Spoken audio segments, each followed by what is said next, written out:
오늘은 2022년 새해를 맞이하고 첫 번째 맞이한 주일입니다. 신년 주일이고요. 그리고 특별히 우리 부광교회로서는 부광교회가 설립된 지 31주년을 기념하는 설립 기념 주일입니다. 우리 신년을 맞이한 첫 주일이기도 하지만 우리가 교회적으로 보면 교회도 굉장히 의미가 있는 그런 날이 바로 오늘인 것입니다. 저는 오늘 우리 신년주일이고요. 교회 설립 기념주일을 맞이해서 예배를 드리면서 오늘 우리 성도님과 함께 정말 하나님이 들려주시는 그런 음성을 쉽게 듣는 그런 시간이 되었으면 합니다.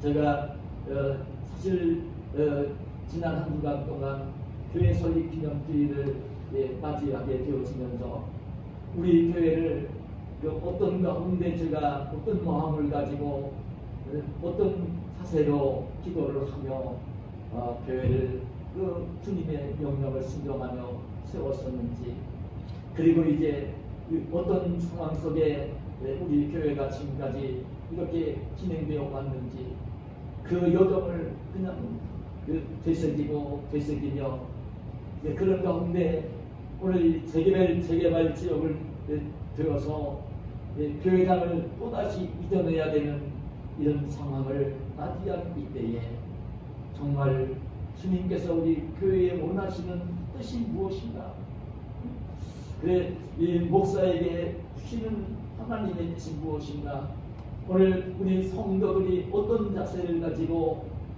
이 시기를 맞이하고 이 시기를 보내면 좋을까, 하나님이 원하시는 뜻이 무엇일까, 이 말씀을 끊임없이 주님께 물으면서 정말 들려주시는 하나님의 음성을 들으면서 오늘 이 말씀을 사실 준비를 했습니다. 다른 주일과는 좀 다른 의미 속에서 하나님의 음성을 듣고 하나님 말씀을 묵상을 하고 전하게 된 것입니다. 여러분, 우리가 시기적으로 보면 코로나 한파를 만났죠. 한국 교회가 된 소리를 맞은 것처럼 심취하고 있고 어려운 절기를 지금 보내고 있고요. 아직도 이 코로나 한파의 코너를 벗어나지를 못하고 있고요. 우리 교회적으로 보면 이 지역이 개발되어지면서 벌써 주민이 80% 이상 이주를 해가면서 우리 교회도 지역적으로 참 한파를 또 만난, 교회적으로 보면 지금 이중적인 한파를 만나고 있는 이때의 모습을 여러분 우리 스스로가 볼 줄 알아야 되는 것이지요. 코로나 한파, 재개발 지역의 한파를 만나서 이 교회가 참 지금 힘들고 어려운 시기인 것을 저와 여러분이 함께 알고 있는 모습이죠. 저는 우리 교회를 생각하면서도 이 한국 교회를 생각해 봤어요. 여러분, 우리나라에 이 기독교가 들어오면서 이 복음화되어진 이 복음을 받은 성도들이 생겨나고 교회가 세워지면서 이 기독교가, 한국 교회가 우리나라의 근대화와 현대화에 어떤 영향을 미쳤는지, 실제적으로 이 교회, 한국 교회 기독교를 빼놓고 나서는요, 한국의 근대화와 현대화를 이야기할 수 없어요. 이야기할 수 없어요. 이야기할 수 없어요. 이 우리 복음이 들어와 성도들이 생겨나고 교회가 세워지고, 그래서 이 기독교 문화가 이 나라를 이제 이렇게 확산되어지면서 정치 문제, 경제 문제, 교육 문제, 사회 문제, 모든 문제들이요 참 아름답게 변화되어진 그런 나라, 그게 우리 대한민국입니다. 이렇게 얘기하면 예수 믿는 사람들이고 기독교인이니까 그렇게 이야기할 거야 하는지 모르지만요, 공정하게 공의롭게 객관적으로 본다 하더라도 여러분 아셔야 될 내용이 이 교회가 성도들이 이 기독교가 우리 사회에 어떤 영향을 미칩니다. 여러분, 불교가 지배했던 고려시대, 유교가 지배했던 조선시대를 생각해 보세요. 그 시대를 생각해 보고요, 이 기독교 문화가 교회가 없는 지금 실제적으로 현대에 와서도 북한을 생각해 보세요. 그 불교가 지배를 하던 그 사회에 그 나라가 어떤 모습이었는지, 유교가 지배하던 그 당시에 우리나라의 사회 문화가 어떻게 됐었는지, 지금 이 기독교를 박해하고 있는 우리 같은 동족이면서도 북한이 지금 어떤 상태에 있는지를 바라보고 있다고 한다면, 이 교회가, 기독교회가, 하나님의 교회들이 어떤 역할을 했는지를 우리가 알 수가 있는 것이지. 선교사들이 들어와 복음을 전하면서 병원을 세우고 학교를 세우고 사회에 영향을 끼치면서 그 되어진 우리 나라, 우리 민족, 이것이 지금 오늘 이와 같이 큰 문화의 꽃을 피우고 경제적으로 부흥하는 나라가 되었고요. 그리고 이제 인권이 존중이 되어지는, 사람들 하나하나가 존중을 받는, 그 하나님이 말씀이 교훈하시는 대로 존중을 받는 그런 나라, 그런 사회. 지금 작은 나라이고 두둥강이 난 나라이면서도 불구하고 경제적으로 세계 부유한 나라 중에 들어가는 그런 나라가 된 것. 여기에는요, 아니 그 일 어떤 사람들이 사실했습니까? 세상 사람들은 어떤 대통령이 있다고 이야기를 하고, 세상 사람들은 어떤 사람이 있다고 얘기를 할지 모르지만, 그런 사람들이 한 것이 아닙니다. 오늘 우리가 대선을 앞두고 지금 대통령을 또 뽑으려고 하고 있지만, 수용받는 대통령이 그런 일을 하는 것이 결코 아닙니다. 여러분, 백성들이 아닌 것인데 백성들의 그 의식 구조를 그 변화를 시킨 것이 바로 이 교회, 복음, 기독교회인 것입니다. 그래서 정말 암울한 게 있습니다. 여러분, 최근에 지난 11월 26일부터 29일까지 여론조사 기관인 한국리서치에서 조사를 해가지고요, 발표한 통계를 보면서는요, 목사인 마음이 얼마나 아팠는지 모릅니다. 우리나라 국민들에게 의식조사를 좀 해봤어요. 조사를 했어요. 그래서 종교에 대한 호감도를 조사를 했는데, 그 중에서 보니까 천주교회가 51.7%, 불교가 51.4%, 우리 개신교인 기독교회는 31.6%라고 하는 통계를 발표한 것을 보았어요. 목사님 마음이 참 너무나 슬프고 아팠어요. 이 코로나 시대를 만나서 특히도 그런 상황이 벌어진 거예요. 사실은요, 코로나가 오면서 코로나의 발원지를 신천지 이단교회에서 대구에서 발생을 해가지고, 그냥 이 교회가 마치 코로나의 발생 온상으로 그렇게 이제 알려지게 되어지고, 지금도 이제 이 교회 속에서 코로나 환자가 나오기도 하지만, 거의 이단들이 하는 그런 단체에서 그런 일들이 벌어지고 있는데, 그걸 다 기독교로 이 나라에서도 여론에서도 그렇게 이제 홍보를 하면서 마치 교회가 너무나 잘못하고 있는 것처럼, 사회에 좋지 않은 영향을 주고 있는 것처럼 그렇게 이제 보도를 하고 있어서 이 교회가 그렇게 욕을 먹고 비난을 당하고 있는 그런 시장인 거예요. 사실 그렇지 않아요. 여러분, 하나님의 이 귀한 말씀을 듣고 이 통통으로 세워진 교회에서 복음을 전하며 그 하나님 말씀으로 신앙생활하는 성도들 그 교회는요 지금도 얼마나 이 사회 속에 아름다운 영향력을 끼치면서 그 교회가 있는 것을 우리 성도들은 알아야 됩니다. 그래도 우리는요 정말 하나님을 알지 못하고 마귀의 그 지배하에 있는 그런 사람들이나 그런 세력들은 비난하고 조롱해도 좋지만은 그러나 일반 사람들이 볼 때에 이 성도들과 교회를 참 아름답게 보고 귀하게 여기고 부러워하고 나도 이게 그 기독교인이 되고 싶은 마음이 들도록 해주어야 되는 것이 오늘 우리들의 역할이에요. 그게 우리 성도들이 이 시대에 할 일인 거예요. 나도 기독교인이 되고 싶다. 나도 저 기독교인이 신앙생활하는 저 공동체 교회 속에 들어가서 나도 함께 신앙생활을 하며 기독교인으로 살아야 되겠다는 그런 마음이 들도록 해주어야 되는 것이 그것이 오늘 이 시대를 사는 우리 기독교인들이고 이 시대에 있어야 되는 교회의 아름다운 모습인 것이죠. 선한 영향력을 끼치며 오늘 이 시대를 우리가 살아야 되고 선한 영향력을 끼치며 사회 속에서 정말 빛이 되어야 되는 그렇잖아요. 저는 이제 나이를 먹으면서 하나님 말씀을 붙들고 살았고 세상의 역사를 보면서 정말 세상 모든 모습을 보면서 정말 듣는 하나님의 음성 깨닫는 귀한 진리가 뭐냐면 이 사회에서 이 세상에서 유일한 빛이 되고 유일한 소망이 희망이 될 수 있는 것이 어디냐.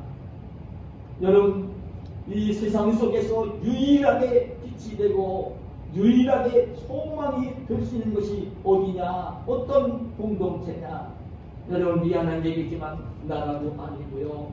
여러분 우리 사람들이 돈 많이 벌고 경영하는 어떤 회사도 아닌 것이고요. 여러분 그 아이들 의식을 가르치기 위해서 하는 학교도 실은 아니고요.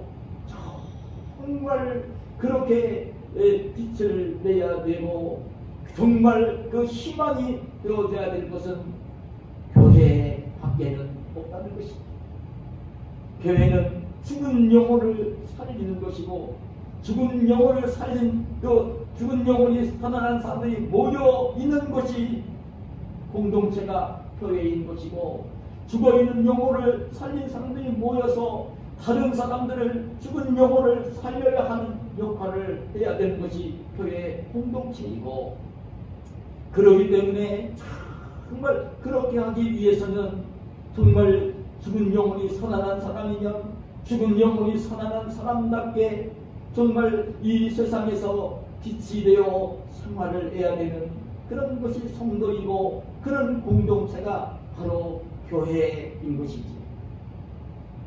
제가 오늘 우리 설립 기념주일을 맞이하면서 그래서 이 아름다운 교회를 꿈꾸며 이런 말씀 제목을 정해봤어요. 이중적으로 코로나 한파 때문에 세계발 지역에 있어서 이제 사람들이 거의 다 이주를 해가는 이 어려운 상황 속에 있어서 교회는 지금 굉장히 심재고 어려움 속에 있기는 하지만 그래도 아름다운 교회를 꿈꾸는 정말 그 시대에 하나님이 기뻐하시는 그런 아름다운 교회의 모습을 지녀야 되는 그리고 이제 이주를 하더라도 하나님이 기뻐하시는 아름다운 교회를 지금보다도 아름다운 교회를 반드시 이루어야 되는 이런 소망을 가지면서 기도하면서 그럼 하나님이 시대에 기뻐하시는 교회 하나님이 축복하시는 교회 그래서 이제 이 사회 속에 선한 영향력을 끼치는 교회는 어떤 교회의 모습일까? 이런 아름다운 교회의 모습을 보여준 교회가 사도행전에 나오는 예루살렘 교회이고요. 이렇게 아름다운 모습을 보여준 교회가 여러분 오늘 제가 함께 듣고자 선정을 한 수리아에 세워진 안디옥 교회의 모습이에요. 이 수리아 안디옥 교회는 여러분 그 오늘날의 시리아에 있는 그 안티오쿠스 거기에 세워진 교회. 이 수리 안디옥 교회는 정말 이방 지역에 팔레스틴을 떠나서 이방 나라, 다른 나라, 이스라엘 땅이 아닌 이방 나라에 세워진 첫 번째 교회였고요. 그리고 안디옥 교회 성도들이 참 그리스도인이라 부름을 받으면서 그 도시 속에 선한 영향력을 끼쳤던 교회, 그게 여러분 이 수리아 안디옥 교회입니다. 오늘 우리 한국교회나 우리 북한교회가 참 이렇게 살고 있는 그 지역사회 속에 선한 영향력을 끼치는 그런 아름다운 교회, 정말 그런 아름다운 교회가 되고자 할 때에 이 수리아 안디옥 교회의 모습을 우리가 묵상하지 않을 수가 없어요. 그래, 이 안디옥 교회는요, 정말 어느 지역을 떠나 시대를 떠나 교회가 좀 다른 모든 교회들이 본받아야 되는 모델이 되어지는 교회, 그게 이 안디옥 교회입니다. 근데 이 안디옥 교회가 어떻게 그런 아름다운 교회가 될 수 있었을까? 그렇게 사회 속에 선한 영향력을 끼치는 그 아름다운 교회가 될 수 있었을까? 이방 사람들이 그렇게 그리스도인이라 불러주는 아름다운 교회가 될 수 있었을까? 저는 오늘 이 안디옥 교회를 묵상을 하면서 안디옥 교회가 세워진 배경을 먼저 좀 말씀을 드린다면, 이 수리 안디옥 교회는요, 어떻게 세워진 교회냐면, 오늘 공독한 본문 사도행전 11장 19절 이하 21절에 보면 이런 말씀을 하고 있어요. 그때에 스데반의 일로 일어난 환란으로 말미암아 흩어진 자들이 베니게와 구브로와 안디옥까지 이르러 유대인에게만 말씀을 전하는데, 그 중에 구브로와 구레네 몇 사람이 안디옥에 이르러 헬라인에게도 말하여 주 예수를 전파하니 주의 손이 그들과 함께 하시매 수많은 사람들이 믿고 죽게 돌아오더라. 이렇게 기록을 해주고 있습니다. 여러분, 이 말씀이 어떤 의미인지 아십니까? 여러분, 이 말씀의 의미는요, 수리아 안디옥 교회가 세워진 말씀을 기록해주고 있는 본문이에요. 수리아 교회, 안디옥 교회가 어떻게 세워졌는지를 보여주는 거예요. 근데 이 어떻게 세워졌느냐면, 우리가 잘 알고 있는 내용처럼 오순절 성령이 강림했을 때에 사도들이 성령이 충만한 가운데 복음을 전하며 오순절 명절을 지키러 올라왔던 많은 사람들이 예수님에 대한 복음을 듣고 예수님이 하나님의 아들 그리스도이신 것을 믿게 되었고 회개하며 예루살렘 초대교회가 이루어지지요. 너무나 아름다운 예루살렘 초대교회가 이루어진 것입니다. 그 하루에 3,000명이 회개하고 돌아왔고, 사도들이 하나님 말씀, 예수님 말씀을 가르치고 사랑으로 떡을 떼며 교제를 하고 기도에 힘쓸 때에 그 예루살렘 초대교회는 날로 부흥에 가는 모습을 봅니다.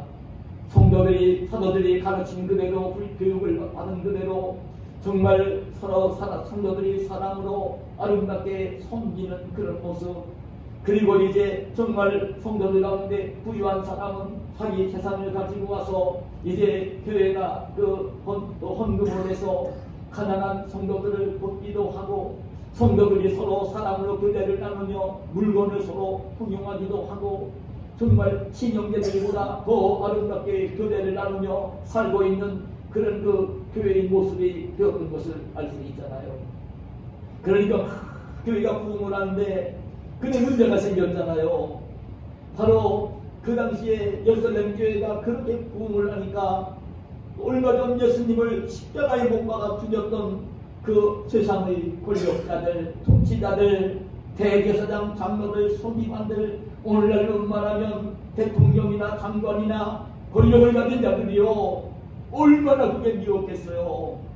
자기들이 시기하고 질투해서 예수님을 십자가에 못 박아 죽였었는데 그 예수님을 하나님의 아들 그리스도라고 증거를 하고 있고, 그래서 그걸 믿는 사람들이 수천 명 모여서 공동체를 이루고 있고, 얼마나 그게 싫었겠어요.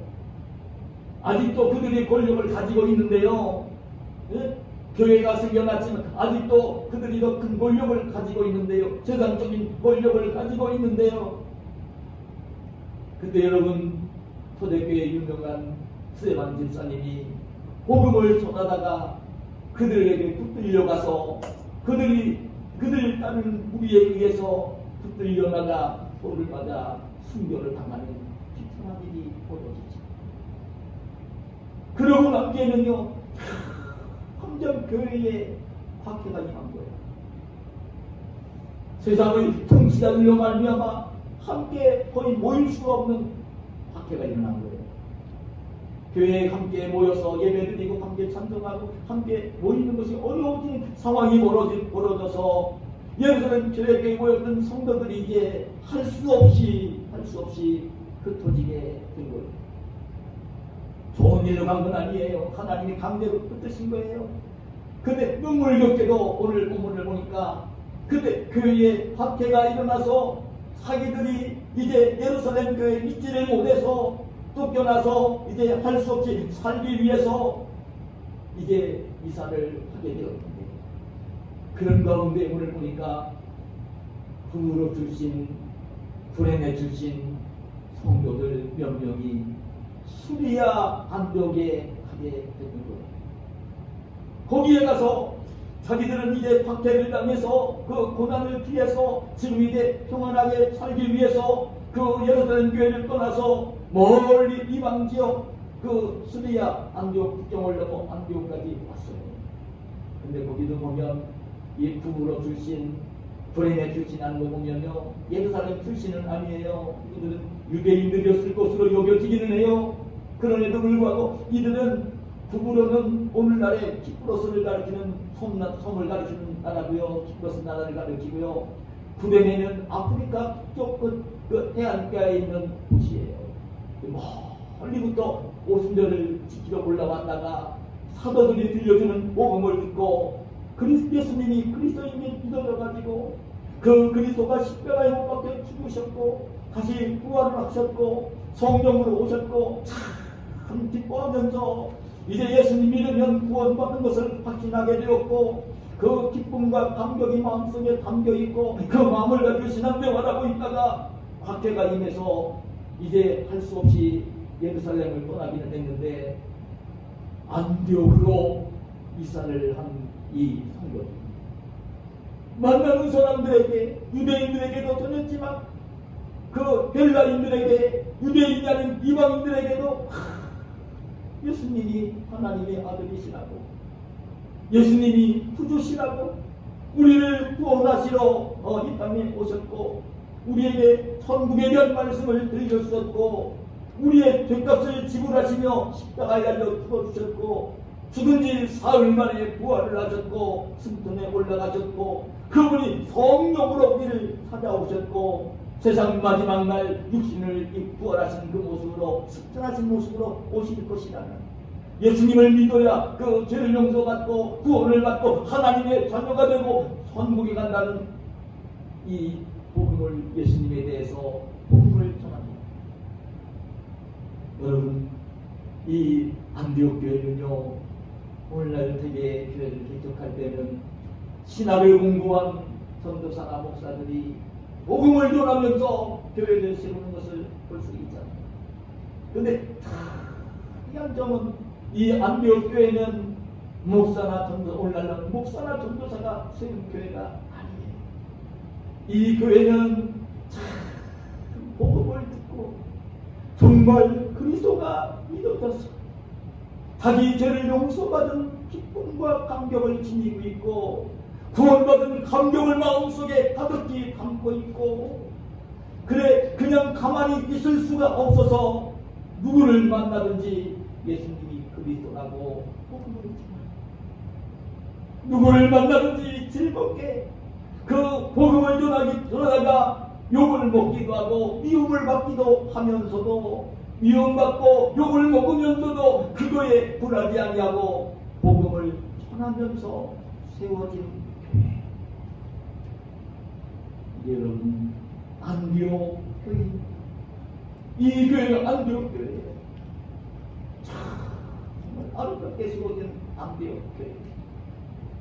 여러분, 저는 이 말씀을 묵상을 하면서 정말 아름다운 교회, 나는 이 부강교회가 꿈꿔야 될 아름다운 교회의 한 모습은 무엇이냐면 바로 이 예수 그리스도를 전하는, 복음을 전하는 성도들이 있는. 근데 이 복음은 아무나 못 전해요, 여러분. 자기 자신이 구원의 확신이 없고요, 예수님을 믿음으로 말미암아 나에게 주어진 구원의 확신 때문에, 영생을 소유한 기쁨과 감격 때문에, 천국에 대한 소망 때문에 마음속에 기쁨과 감격과 소망이 넘치는 심령이 되어진 그런,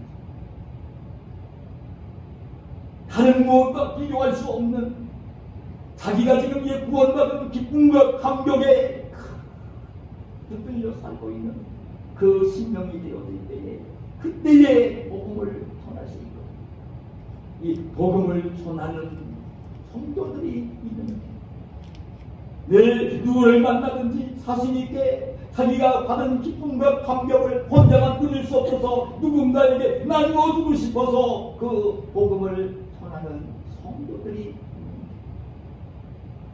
이 교회가 참 아름다운데, 오늘 저와 여러분이 우리 부강교회를 주님이 기뻐하시고 축복하시고 아름다운 교회, 그런 교회가 되기 위해서는요, 여러분이 잊지 마셔야 돼요. 저와 여러분이 누구를 만나든지 예수님이 하나님의 아들이시고 그리스도이시고 구원주이시고 죄값을 지불하시고 십자가에서 죽으셨고 죽음을 이기고 다시 사셨고 승천에 올라가셨고 성령으로 오신 분이고 마지막 날 다시 오실 분이라는 이 복음을요, 그 복음 전하다가 미움을 받을 수도 있고 욕을 먹을 수도 있고 비난을 당할 수도 있을지 모르지만, 그래도 굴하지 아니하고 구원받은 기쁨과 감격 때문에, 소망 때문에, 천국에 대한 소망 때문에 정말 그 영혼을 사랑하면서 복음을 전하는 저와 여러분이 되셔야 하는 거예요. 그것이 여러분 하나님이 기뻐하시고 하나님이 축복하시고 이 시대의 가장 아름다운 성도이고 아름다운 교회의 모습입니다. 그리고 또 한 가지는요, 이 스리 안디옥 교회가 참 세워졌어요. 그게 안디옥의 교회가 세워졌다는 소문이 지금 모교회인 예루살렘 교회까지 들려온 거예요. 거기는 사도들이 없는 교회잖아요. 평신도들이 가서 그냥 복음을 전하며 교회가 세워졌으니까요. 그 이야기를, 소문을 들은 예루살렘 교회에서 사도들이 누구를 이 안디옥 교회에 파송을 하느냐면 바나바를 파송을 해서 안디옥 교회를 돌보도록 하는 모습을 볼 수 있습니다. 여러분, 이 바나바는 우리가 잘 알고 있는 인물이에요. 바나바는 사도는 아니에요. 12사도 중에는 들지 못해요. 그 12사도 중에는 들지 못하지만 사도행전에 보면 12사도를 빼놓고 나서 사도라 불림을 받은 인물이 두 사람이 있는데, 그 중에 하나가 바나바고 그 중에 하나가 사도예요. 이 바나바를 안디옥 교회를 섬기도록 가서 안디옥 교회 성도들을 섬기고 돌보도록 교회를 온전히 세우도록 바나바를 파송을 하게 되는 거예요. 근데 바나바는 오늘 말씀 가운데 보면 그렇게 얘기를 했어요. 오늘 바나바를 말씀하면서는 참 착한 사람이고 성령과 믿음이 충만한 사람이었다고 그렇게 기록을 해요, 이 바나바를. 근데 여러분, 제가 종종 말씀을 드리지만 이 바나바라는 인물은요, 어떤 인물이냐면 많은 사도들에게 영향을 받았죠, 물론. 그런데 보면 이 바나바는 북으로 출신입니다. 지금 말씀드린 섬나라 출신입니다. 그러나 이제 지금 예루살렘에 와서 살고 있었던 이 바나바의 누이 동생이거나 누님이었을 거예요. 마리아가 있지요. 그 예수님이 사랑하는 제자를 데리시고 마지막 저녁 식사를 나누시며 성찬 예식을 제정할 때에 그 장소를 제공했던 그 다락방의 주인 이 마리아 부유했을 것 같아요. 그리고 그 마리아에게는 마가리원이라는 아들이 있었고요. 근데 이 바나바는 바로 누구냐면 그 마리아의 그 남형제예요. 그리고 그 마가리의 외삼촌이에요. 그 부부로는 이 바나바는요, 자기가 가진 부부로에 있는 자기가 가지고 있는 밭을 팔아가지고요, 그 판 돈을 가지고 그 교회로 가지고 와서 교회에다가 그 사도들을 발 앞에 놓아서 그 교회에서 그 어려운 이웃을 돕도록 교회를 운영할 수 있도록 그렇게 보살폈던 그런 인물이 바나바예요. 그래, 원래 이 바나바는 이름이 원래 바나바가 아닙니다. 원래 이름은 요셉입니다. 원래 이름은 요셉인데 그 요셉이 하는 그 신앙을 가지고 하나님 섬기고 사도들 위로하고 그 성도들 섬기는 그 모습을 보면서 사도들이 너무나 감동이 되었습니다. 그래서 바나바라고 이름을 불러주었습니다. 원래가 요셉이었어요. 근데 이름을 사도들이 바나바라고 불러준 거예요. 바나바는 이름이 뜻이 위로의 아들이라는 뜻입니다. 위로의 아들이라는 뜻입니다. 이 바나바는 사도들이 아름답게 그 사역을 할 수 있도록 교회를 섬길 수 있도록 희생을 하며 아름답게 사도들을 도우며 협력했던 인물이고요. 그 성도들을 주의 사랑으로 아름답게 섬겼던 인물이 바나바예요. 그러니까 지금 이 안디옥에 교회가 세워졌을 때에 이 사도들은 자기들이 이제 갈 수 없는 형편이니까 그래도 이제 안디옥 교회를 돌보게 하기 위해서 이 바나바를 파송을 했던 거예요. 이 바나바가 그 안디옥에 올라가 안디옥 교회 성도들을 보니까 정말 아직 뿌리를 내리지 못하고 있었지만 그 예수님을 하나님의 아들 그리스도로 믿고 있고 함께 모여서 그 생활하는 모습을 보면서 이 바나바는 너무나 기뻤어요.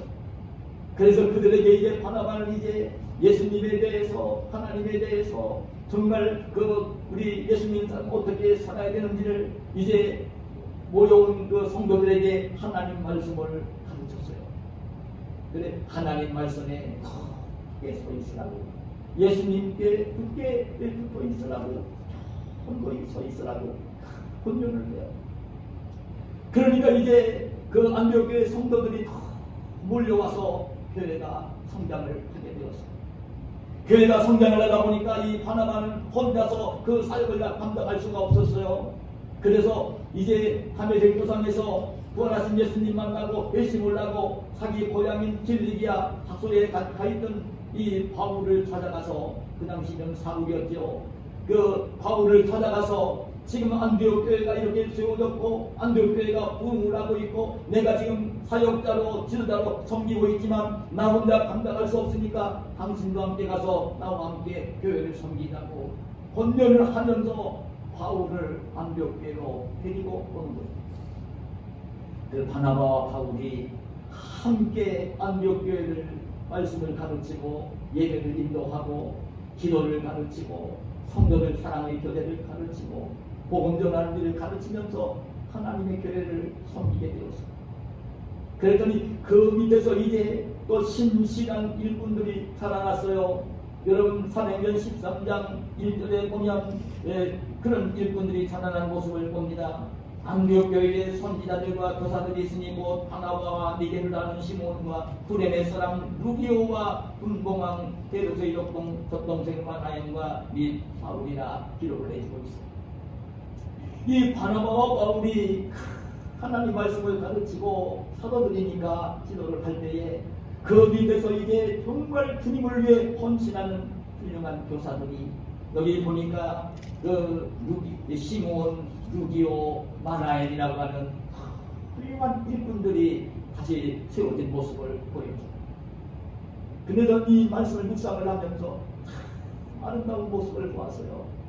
이 바나바와 바울의 모습, 바나바와 바울의 지도를 받고 훈련을 받으면서 아름답게 자라난 이참 시므온 그리고 6.25 이 마나엔 이런 귀한 일꾼들이 함께 세움을 받은 모습을 보여주는데, 이 지도자들이 바울과 바나바가 연합을 이루고 있고, 바나바와 바울에게 지도를 받고 훌륭한 일꾼이 되어진 이 제자들도 귀한 일꾼이 되었으면서도 이 바나바와 바울과 함께 아름다운 연합을 이루고 있는 아름다운 모습을,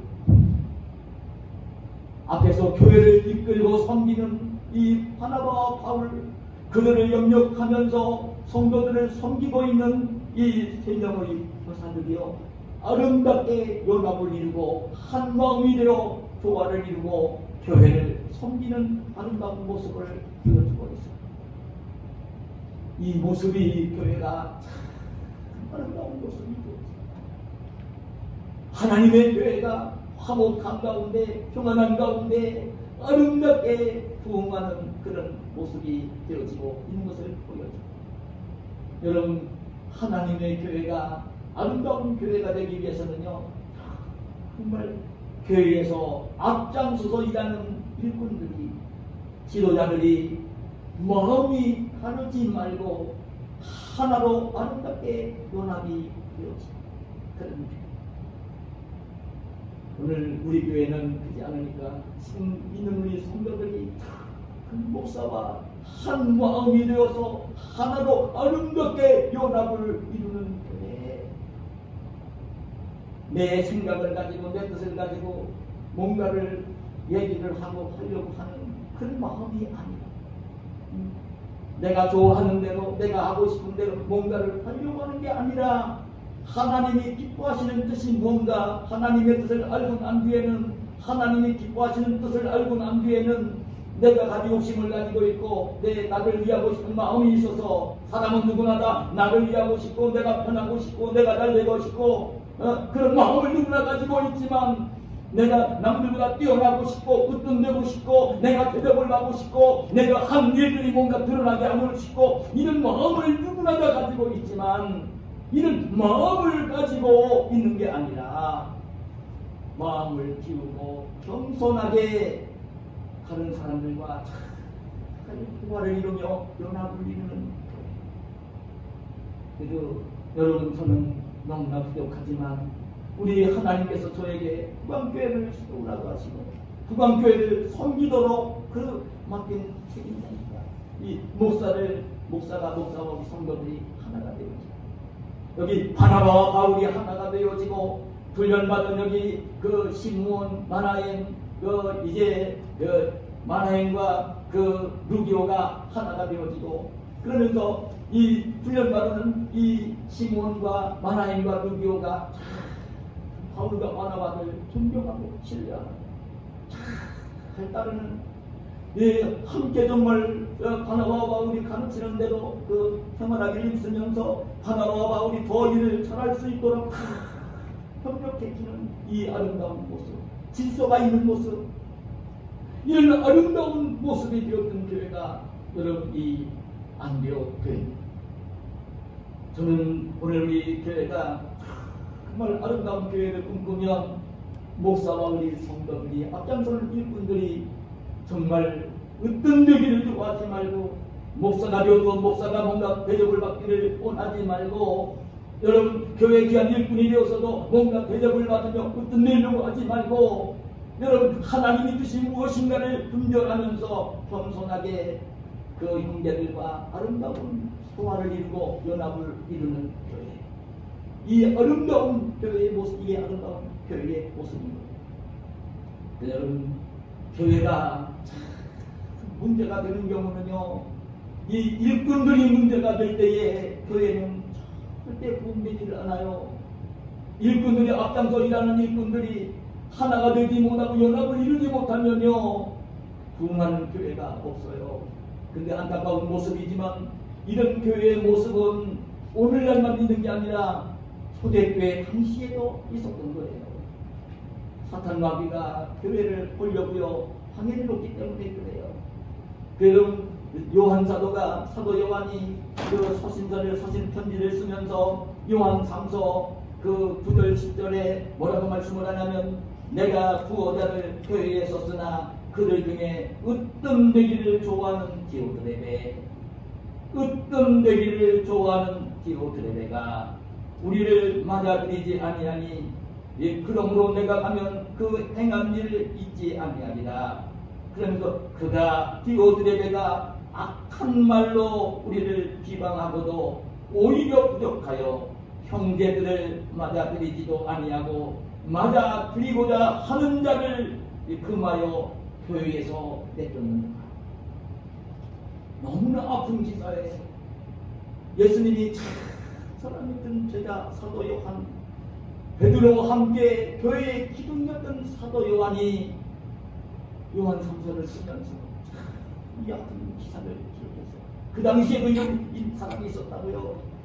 근데 이 디오드레베가 이 교회를 헐고 있다고 얘기를 하는데 디오드레베는 교회의 지도자였던 거예요. 그냥 정신도가 아니었다고요. 지도자였던 거예요. 어떤 교회를 좀 해서 우쭐댈 수 있는 돈도 가지고 있고 명예도 가지고 있고 힘도 가지고 있는 권력자였다고요. 교회에서 부동적인 역할을 하고 있는 인물이었다고요. 이 디오드레베가. 근데 디오드레베는 어떤 얘기를 좋아했어요. 자기가 가장 높은 사람이 되기를 원했어요. 그러니까 그런 마음을 가지고 있으니까 오늘 너무나 아픈 얘기지만 뭐라고 했느냐면 그가 디오드레베가 악한 말로 우리를 비난한다. 디오드레베가 우리를 악한 말로 비난한다. 누구를 비난했다는 것입니까? 우리가 누굽니까? 사도 요한입니다. 베드로 사도입니다. 안드레 사도입니다. 사도들을 비난한다. 악한 말로 비방을 했다는 거예요. 사도들을. 얼마나 아픈 일입니까? 자기가 사도들보다 잘난 것처럼 똑똑한 것처럼 자기가 더 내력을 받으려고 자기가 그 베드로와 그 요한 사도보다 더 훌륭하고 더 인격을 가지고 있고 더 잘났고 으뜸이 되었다는 생각을 가지고 사도들을 악한 말로 비난했어요. 여러분, 베드로 사도가 무체를 가지고 있는데 온전했겠어요? 사도 요한이 온전했겠어요? 부족한 것이 있었겠지요. 그 헌병을 하면서 교회를 하는 거예요, 여러분. 교회에서 목사를 깎아내리는 말을 한다든지 교회 중직자를 깎아내리는 말을 하면 교회에서 하는 것입니다. 그러면서 이제 교회에 들어오고 나는 그 형제들이 있었고요. 그 디오드레베가 정말 와서 자기보다 더 존경을 받을 수가 가까워 이름을 낼 것 같고 사람들이 좋아할 것 같으면요, 그런 사람들 못 옵니다. 그런 사람들 막 받아들이려고 하는 사람까지도 싫어가지고 내주는 너무나 악한 일을 했던 모습을. 여러분, 하나님의 교회 속에서 연합을 이루기 위해서는 참 중요한 게 여러분, 그래 늘 말씀드리지만 겸손인 거예요. 겸손인 거예요. 겸손인 거예요. 겸손하지 못하면요, 자기가 으뜸되고 싶어하는 욕심이 누구에게든지 일어나요. 내가 이런 일 했어. 적어도 내가 이런 사람이야. 적어도 내가 이런 것들은 누구보다 더 잘할 수 있어. 내가 더 많이 배웠고 돈도 더 많이 가지고 있어. 교회를 위해서도 더 많은 일을 했어. 내가 이런 능력을 가진 사람이야. 으뜸되고자 하는 마음을 사람들은 누구나 가질 수 있는 거예요. 마귀는 그거를 그렇게 도둑을 하거든요. 얼마나 조심해야 되는지 모릅니다. 그래서 여러분, 빌립보서 2장 2절 5절에 보면 이렇게 말씀합니다. 마음을 같이하여 같은 사랑을 가지고 뜻을 합하며 한 마음을 품어 아무 일에든지 다툼이나 호령으로 하지 말고 오직 겸손한 마음으로 각각 자기보다 남을 낮게 여겨라. 자기 자신보다 남을 더 낮게 여겨라. 더 귀하게 여겨라. 또 높여줘라. 자기보다 더 남을 낮게 좋게 여겨라. 해주는 사람이 되라. 그러면 누구를 만나든지 어린아이를 만나도 나보다도 높은 사람으로 나은 사람으로 높여주는 사람이 되라. 나보다도 좀 더 많이 가지고 있다고 해도 굽실거릴 건 아니지만 아양떨 건 아니지만 높여주는 사람이 되라. 그 사람이 부족한 거 연약한 거 있을 때 그거 허물 얘기하면서 깎아내리려고 하지 말고, 오늘날 대선 나선 사람들이 그 좋은 점을 자기 좋은 점을 어필하면서 하려고 하는 게 아니라 상대방 약점을 끌어내가지고 그 사람들 알려줘가지고 그 뼈를 깎으면 자기 인기 얻으려고 하는 것처럼 하지 말고, 하나님의 교회에서는 부족한 게 있을 때는 덮어주고 오히려 그 좋은 점을 칭찬하면서 낮게 여기면서 높여주는 그런 사람이 되어야 되는 것이 교회의 공동체. 여러분, 이 성도들이 사랑으로 아름다운 연합을 이루는 교회, 이 교회가 여러분 정말 하나님이 기뻐하시고 하나님이 축복하시고 그런 아름다운 교회가 되는 것입니다. 저는 이 안디옥교회가 그렇게 되었을 때에 여러분 어떻게 되었습니까?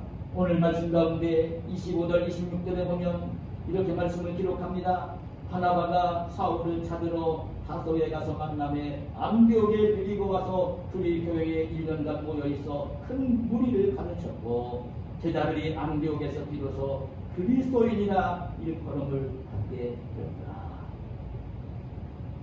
안디옥에서 바울과 바나바가 이렇게 하나님 말씀을 전하고 했을 때에 그 안디옥교회 제자들이 성도들이 그리스도인이라 일컬음을 받게 되었다는 거예요. 그리스도인이다. 그리스도인이라는 말이 무슨 말입니까?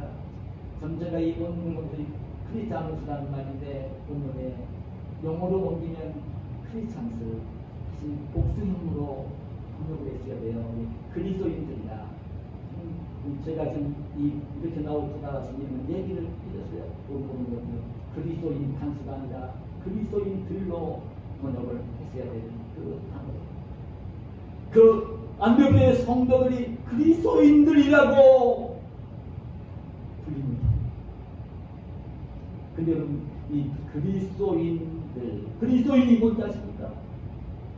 그리스도인은요, 그리스도를 닮았다, 그리스도를 따른다 하는 것입니다. 그리스도를 따른다, 그리스도를 닮았다는 뜻이에요. 예수 그리스도를 닮았다는 뜻입니다. 안디옥교회 성도들이 예수 그리스도를 닮은 모습을 가지고 살고 있는 모습을 보면서 안디옥의 도시에 살고 있는 사람들이 성도들을 향해 예수 그리스도를 닮았다,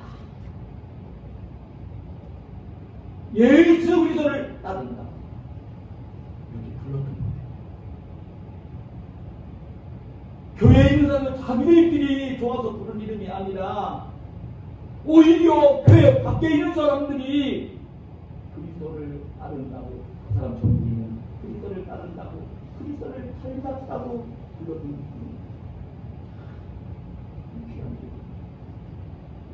그리스도를 닮은 거예요. 안디옥교회 성도들이 예수 그리스도를 닮은 거예요. 어떻게 이 안디옥교회 성도들이 그리스도를 닮았습니다. 그리스도를 닮은 생활을 하고 있었습니다. 바울과 바나바가 가서 예수 그리스도를 가르칩니다. 바울과 바나바가 예수 그리스도가 어떤 분이신가를 가르친 거예요. 예수님, 바울과 바나바가 예수 그리스도가 어떻게 세상을 사셨는지, 바울과 바나바가 그리스도가 어떤 일을 하셨는지 가르칩니다. 여러분, 바울과 바나바가 뭐를 가르쳤겠어요? 성도들에게 그리스도에 대해서밖에 가르칠 수가 없잖아요. 저도 여러분에게 가르칠 수 있는 게 뭡니까? 내가 세상에서 많은 지식을 가지고 무슨 철학 얘기를 하고 사상 이야기를 하고 의사가는 얘기를 할 수는 없잖아요. 하나님의 부름받은 목사가 늘 묵상하고 말씀 속에 살면서 하나님의 말씀을 가르쳐야 되는 것처럼 바울과 바나바는 예수 그리스도에 대해서 가르친 거예요. 그리스도는 예수님은 그리스도이십니다. 가르친 거예요. 예수님은 하나님의 아들이십니다. 가르친 거예요. 하나님의 아들이신 예수 그리스도는 동정녀의 몸을 통해 성경에 약속되어 있던 대로 오셨던 분입니다. 그리고 하나님이 부신을 입고 오셨지만 하나님이셨습니다. 그 예수님은 천국 복음을 전하시며 생활하셨습니다. 병든 자를 만나면 고쳐주시고 죽은 자를 만나면 살려주시고 죄인들과 세리들과 사람들이 비방하고 도롱하는 세리들과 친구가 되었던 분입니다. 그리고 이제 뒤에 택한 백성들을 위해 죄값을 대신 지불하기 위해 십자가에 달려 대신 죽어주신 분입니다. 그리고 이제 예수님 믿는 사람들을 살리시기 위해 구원하시기 위해 용서를 주시기 위해 천국 데려가시기 위해 3일 만에 부활을 하신 분입니다. 그분은 이제 승천에 올라가셨습니다. 근데 그분이 오늘 성령 오순절 성령으로 우리에게 오셨습니다. 누구든지 예수님을 믿기만 믿으면 죄를 용서받고 하나님의 자녀가 되고 천국에 가는 천국 백성이 됩니다. 근데 하나님의 자녀 예수님을 믿는 사람이라면 예수님이 오셔서 전해주신 그 천국 복음을 바르게 알아야 되고 예수님이 사셨던 모습을 본받아며 살아야 됩니다. 이걸 가르친 거예요. 사업하라고 가르친 것도 아니고 고기 잡는 거 가르치신 것도 아니고요. 집 짓는 거 가르치신 것도 아니에요. 바울과 바나바가 예수님에 대해서 가르치십니다. 그랬을 때 놀라운 것입니다. 그 바울과 바나바가 가르칠 때에 그 가르침을 받고 있는 그 안디옥교회 성도들이 바울과 바나바가 가르치는 그 교육을 받으면서 정말 예수님을 하나님의 아들 그리스도로 믿게 되었고 자기들도 이제 그리스도와 같이 살기 위해서 예수님과 같은 모습 살며 살기 위해서 힘쓰며 애쓰며 생활을 했던 것입니다. 하나님께 예배를 드릴 때에 그 구원받은 기쁨과 감격을 가지고 예배를 드리고 말씀을 가르친 그대로 이제 정말 그 가정에 돌아가서 일터에 돌아가서 일을 할 때에 정말 예수님 닮은 모습을 가지고 생활을 하며 그렇게 이제 생활을 했습니다. 그랬더니 이방 사람들이 그 사람은 예수님을 닮았다. 예수님을 따른다고 이름을 불러준 것입니다. 사회에 선한 영향력을 끼치고 나도 저 사람이 믿는 예수라면 나도 믿어야 되겠다는 마음이 들도록 선한 영향력을 끼치며 그렇게 이제 안디옥교회 성도들이 생활을 했습니다. 그럴 때에 사람들도 많이 몰려 구원받는 자가 또 들어가도록 하나님이 복을 주시는 그런 역사가 일어나던 모습을 보는 것입니다. 여러분, 저와 여러분을 교회 설립 기념주일을 이렇게 맞이하고 보내면서 정말 오늘 저는 이 안디옥교회 성도들의 모습을 보는 여러분, 저와 여러분 어떻습니까? 여러분 지금 내가 살고 있는 삶의 현장 속에서 그리스도를 닮은 모습을 얼마나 보여주고 살고 있는지 가정 속에서 가족들과 함께 생활할 때에 내가 예수 그리스도를 닮은 모습을 얼마나 지금 보여주고 있나요?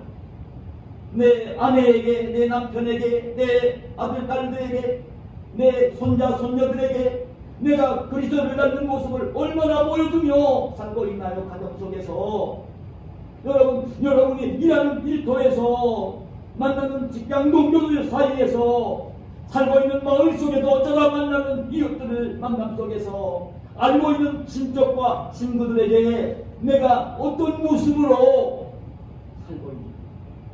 정말 내가 예수 그리스도를 닮은 모습을 지니고 살면서 예수 그리스도를 닮은 모습을 보여주며 살고 있는지요? 교회 속에서 믿음의 형제들에게 내가 그리스도를 닮은 모습을 얼마나 지금 보여주고 있는지요? 그리스도를 닮은 모습을 얼마나 보여주며 살고 있는지. 사실 저는요, 오늘 이 말씀을 준비하면서 제 자신이 얼마나 부끄럽고 토라이는지 모릅니다. 우리 교우들에게 고백을 합니다. 전 우리 교우들보다 더 부족한 사람입니다. 그리스도의 모습을 아름답게 보여드리고 싶어서 온갖 노력을 하긴 하지만 그 모습을 보여주지 못하는 제 모습이 너무나 부끄럽고 너무나 주님 앞에 미안하고 우리 성도들이 너무나 미안하고 그런 마음이 참 절대없어요. 여러분 아시잖아요. 우리 한국교회 세계 목사들 가운데 성목사보다 육신의 몸이 더 연약한 사람이 누구 있어요? 근데 여러분 사람은 누구를 만나는지 처음 대할 때 나중에 좀 알게 되어지는 다르긴 하지만 외모를 먼저 보잖아요. 얼굴이 어떻게 생겼나 보고 그 사람이 건강한지 아닌지를 보고 외모를 먼저 보잖아요. 그런데 나보다 더 못생겼고 나보다 연약해 보이면 귀하게 보지를 않습니다. 예수님을 모시고 살면서 예수님이 하는 모습을 보여주려면 아름다운 모습을 보여줘야 돼요. 근데 저는 구체적으로 여러분 제 몸이 연약하기 때문에 여러분들뿐만 아니라 누구를 만나도 그렇게 예수님의 모습을 보여주는 데는요 너무나 약점입니다. 어쩌면 우리 교회가 부흥하지 않는데 1순위입니다. 1순위. 저는 고백합니다. 1순위. 저는 대신 여러분 그 외모의 모습을 가지고 보여줄 수 없기 때문에 예수님을 내가 마음속에 주인으로 모시고 있기 때문에 내가 예수님 닮은 모습을 가지고 살려고 내 인격을 내 생활을 얼마나 절제한지 노력을 지금 우리 집사람 여기 앉아있지만 우리 집사람이 저를 좀 힘들어하는 구석 중에 1순위가 그거 있어요. 당신은 너무 완벽하게 하려고 해요. 당신이 뭐 부르기만 하면 뭐 하면 나에게 힘든 일 뭐 주문할 것 같아서 그 부르기만 하면 너무나 스트레스를 받는다는 얘기고 내가 말씀 들어봤어요. 그러면서 내가 아내한테 그랬어요. 아니 내가 목사냐고. 목사가 세상을 살면서 목사가 늘 성경 말씀 묵상하고 기도하는 생활을 하면서 그리고 성도들에게 하나님 말씀을 가르쳐야 되고 누구를 만나도 복음 전해야 되고 예수님 전해야 되는 사람이고 그리고 친구들 만나도 친척들 만나도 누구를 만나도 그래야 되는 사람이고 내 주변에는 정말 우리 성도들이나 나를 잘 알고 있는 가까운 친구들이나 나를 알고 있는 친척들이나 이런 사람들 막은 접하고 사는 사람들이 늘 목사들만 만나고 살아야 되는데 참 미안하지만 그런 면이 있습니다. 근데 목사니까 그렇게 살아야 되는 게 아니냐고. 목사는 목사답게 살아야 되는 게 아니냐고. 그래서 나는 내 연약한 것 무신적으로 연약하지만 내적으로 인격적으로 예수님을 닮기 위해 몸부림을 치며 살고 있고 그래서 이제 부족한 그 모습을 이 내적인 사람으로 인격으로 그 평화를 주며 살고 싶은 그 열망 때문에 당신이 지금 이어고 내가 이런 질문을 어떤 녀석의 성목사가 저는 어려운 일을 집사람도 어려워합니다.